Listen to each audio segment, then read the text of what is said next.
Elisha went up to Bethel. This journey marked a significant moment, not just for the prophet, but for the entire nation of Israel. Elisha had just witnessed the glorious ascension of his master, the great prophet Elijah, who was taken up to heaven in a whirlwind. The mantle of prophecy, quite literally, had fallen upon Elisha's shoulders. He had parted the waters of the Jordan River with Elijah's cloak, a powerful sign that the Spirit of the Lord now rested upon him.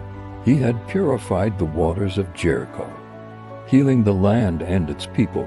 His ministry was just beginning, and it was already marked by divine power and authority. Bethel, however, was a city with a troubled past. It was once a place of sacred encounter, where Jacob had dreamt of a ladder reaching to heaven.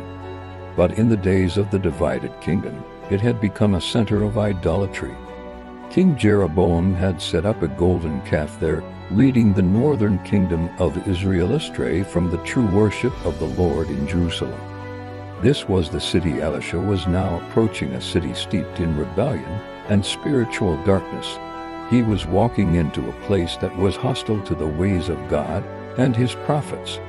As Elisha was walking along the road, making his way up the dusty path toward the city gates, a group of youths came out of the city. The scripture describes them as young lads or small boys, but this term could refer to a wide age range, from teenagers to young men. What's clear is that this was not a small, innocent gathering. It was a large group, a mob, that deliberately came out of the city to confront the prophet of God. They had likely heard of his arrival, perhaps seeing his approach from the city walls. Their intentions were not welcoming. They began to surround him, their voices rising in a chorus of mockery and contempt. They jeered at him, shouting, "Go up, you baldhead! Go up, you baldhead!"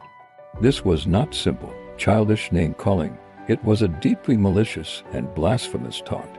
Calling him baldhead was a profound insult, a way of mocking his age and his authority as a prophet.